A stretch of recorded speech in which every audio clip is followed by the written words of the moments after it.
kami terkait dengan etika komunikasi nonverbal dalam lingkungan bisnis. Jadi langsung saja tonton presentasi kami.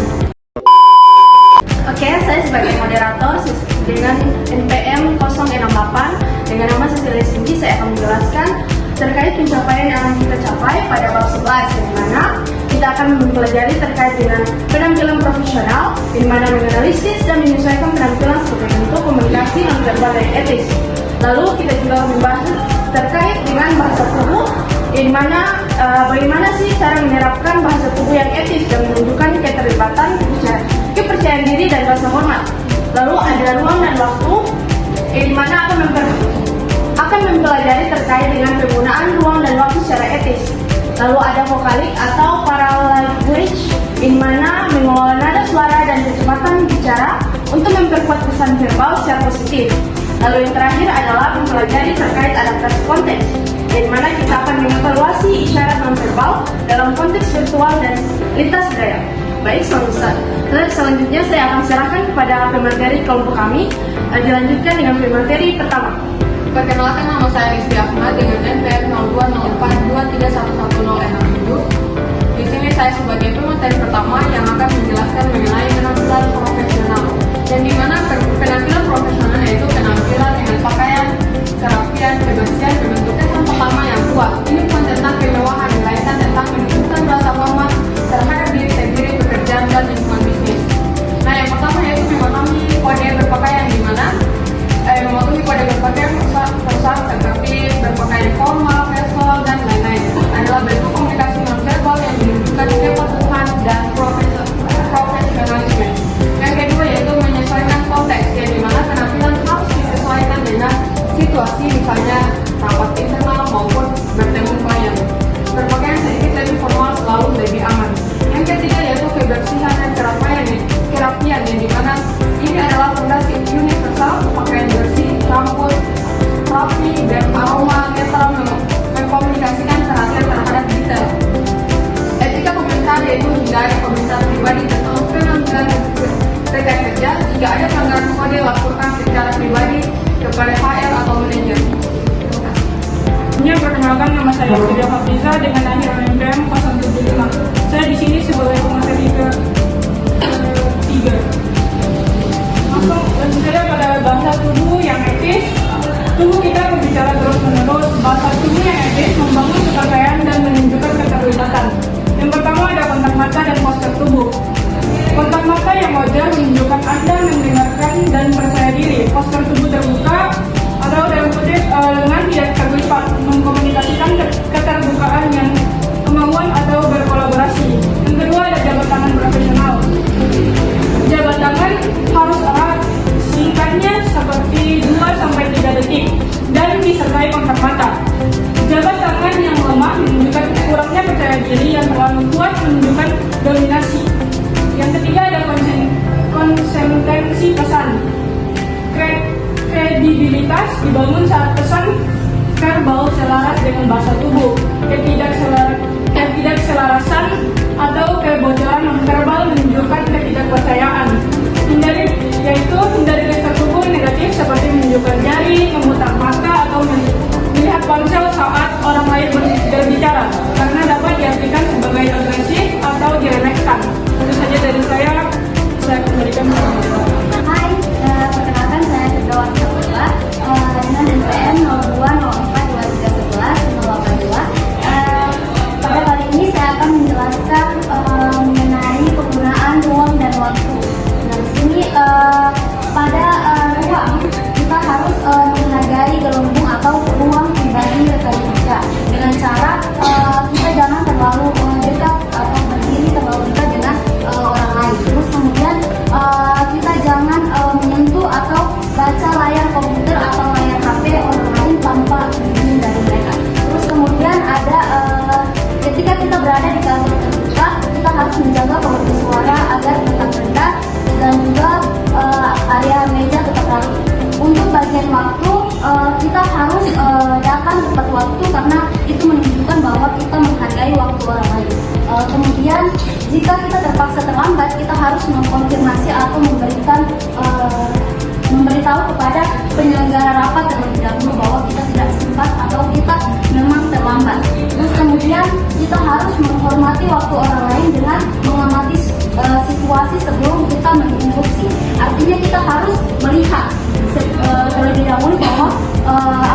waktu yang tepat untuk kita memberikan instruksi ataukah tidak. Itu saja dari saya kembalikan ke Bunda. Baik, sebelumnya perkenalkan saya Dianita Agustin. Saya di sini sebagai pematir kelima akan menjelaskan tentang vokal atau pengulangan suara. Di sini ada 3 poin penting. Yang pertama yaitu mengatur nada suara, kecepatan dan jeda, dan proyeksi antusiasme.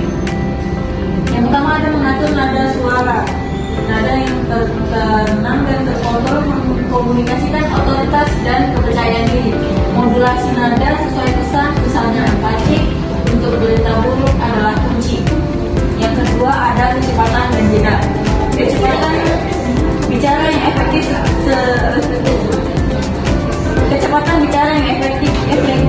sedikit lebih lambat dari santai. Jeda strategis memberikan penekanan dramatis dan menunjukkan ketenangan. Yang ketiga ada proyeksi antusiasme, yaitu variasi nada dan volume menunjukkan antusiasme, hindari kondisi vokal seperti atau a untuk memproyeksi citra yang lebih kompeten. Baik, sebelumnya perkenalkan nama saya Ananda Majenulu dengan NPM 0204231199 sebagai pemateri ke-6. Langsung saja, saya akan menjelaskan mengenai analisis konsep kunci kongruensi komunikasi. Yang dimana kongruensi adalah keadaan di mana semua sinyal, verbal, non-verbal, vokalik, selaras dan menyampaikan pesan yang sama. Ketidakongruenan adalah sumber utama ketidakpercayaan. Komunikasi yang etis menuntut adanya kongruensi. Seorang komunikator yang berintegritas memastikan sinyal non-verbal mereka secara akurat mencerminkan dan mendukung pesan verbal mereka. Baik, perkenalkan nama saya Siti Fadila Nurasmi dengan NPM 0204241128. Pada slide ini saya menyajikan tabel analisis implikasi etis dari kongruensi. Nah, implikasi etis dari kongruensi ini menjelaskan bagaimana kesesuaian antara ucapan, bahasa tubuh, dan makna yang tersampaikan dapat berpengaruh terhadap etika komunikasi. Dilihat dari yang pertama yaitu kongruen positif. Kongruen positif ini contohnya seseorang mengatakan saya sangat antusias dengan proyek baru ini dan didukung dengan kontak mata, senyum tulus, postur condong ke depan. Dan makna yang diterima adalah dia benar-benar berkomitmen. Secara etis ini sangat etis karena membangun kepercayaan dan autentisitas atau menunjukkan ketulusan. Nah, dilihat yang kedua yaitu kongruen negatif. Kategori yang kedua ini adalah kongruen negatif, misalnya seseorang menyampaikan saya prihatin dengan hasil pengukuhan ini dengan kontak mata serius, nada suara datar, serta dahi berkerut. Makna yang ditangkap adalah dia benar-benar khawatir dan menganggap ini serius. Secara etis hal ini juga baik karena menunjukkan kejujuran, konsistensi, membangun kredibilitas. Dan yang dilihat yang ketiga yaitu tidak kongruen atau konflik positif negatif. Di sini misalnya ucapan tentu saya senang membantu Anda, tetapi bahasa tubuh menghindari kontak mata, bahu merosot dan helaan nafas. Makna yang diterima adalah dia sebenarnya tidak ingin tapi terpaksa. Implikasi etisnya problematik karena terlihat pasif agresif dan tidak jujur. Berikutnya yang keempat yaitu tidak kongruen atau konflik negatif positif. Di sini contohnya ucapan ini adalah umpan balik yang sangat serius, tetapi senyum atau tertawa kecil, postur santai. Makna yang diterima adalah dia tidak menganggap ini serius. Secara etis ini tidak etis karena merusak kredibilitas dan menunjukkan kurangnya empati. Dari tabel-tabel ini bisa disimpulkan bahwa kesesuaian antara ucapan dan bahasa tubuh sangat mempengaruhi etika komunikasi. Semakin kongruen dan jujur, semakin tinggi tingkat etis dan kepercayaan dalam komunikasi. Baik, itu saja saya lanjutkan ke materi selanjutnya. Perkenalkan, nama saya Julianti Ridwan, NPM 0204231169. Saya sebagai pemateri 7 akan membaca etika nonverbal dalam konteks virtual. Dalam rapat virtual, beberapa isyarat nonverbal hilang sementara yang lain menjadi lebih penting. Etika baru muncul untuk menjawab profesionalisme. Di sini ada 4, ada kontak mata virtual, berupa menjadi melihat ke kamera bukan ke layar untuk menimbulkan keterlibatan. Kedua, vokalik kritis, nada dan kejelasan suara menjadi lebih krusial karena kurangnya isyarat fisik lainnya. 3, penampilan dan latar belakang. Penampilan dan pinggang ke atas dan latar belakang virtual nyata menjadi bagian dari komunikasi nonverbal. 4, etika mute, mematikan mikrofon saat tidak berbicara, menunjukkan rasa hormat dan menghindari gangguan. Saya persilakan ke model. Saya perkenalkan, nama saya Daniel Sera Medali dengan NPM 02031196. Saya pernah pilih ke-8 di bagian studi kasus. Studi kasus tabrakan nonverbal lintas budaya. Kesalahpahaman nonverbal dapat menggagalkan negosiasi internasional seperti yang terjadi antara negosiator AS dan tim Jepang. Yang pertama, negosiator AS atau budaya konteksenda, di mana ada 3 poin, yaitu yang satu, berbicara cepat dengan gestur ekspresif, yang kedua kontak mata intens atau untuk menunjukkan kejujuran, yang ketiga menafsirkan keheningan sebagai ketidaksetujuan. Selanjutnya tim Jepang atau budaya konteks tinggi, yang dimana ada 3 poin, itu merespon dengan diam mengikuti kontak mata, anggukan kepala berbalat atau berarti kamu mendengar Anda. Yang ketiga mendengar kontak mata intens as tidak sopan.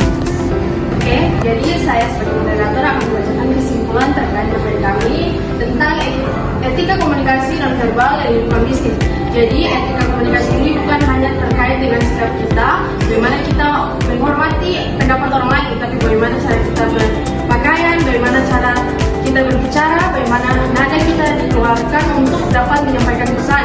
Jadi ini bukan hanya sekedar dari sikap yang kita berikan, tapi juga dari penampilan serta pemberian ruang serta waktu kepada rekan kerja kita. Jadi sekian, terima kasih sudah menonton video presentasi dari kelompok kami.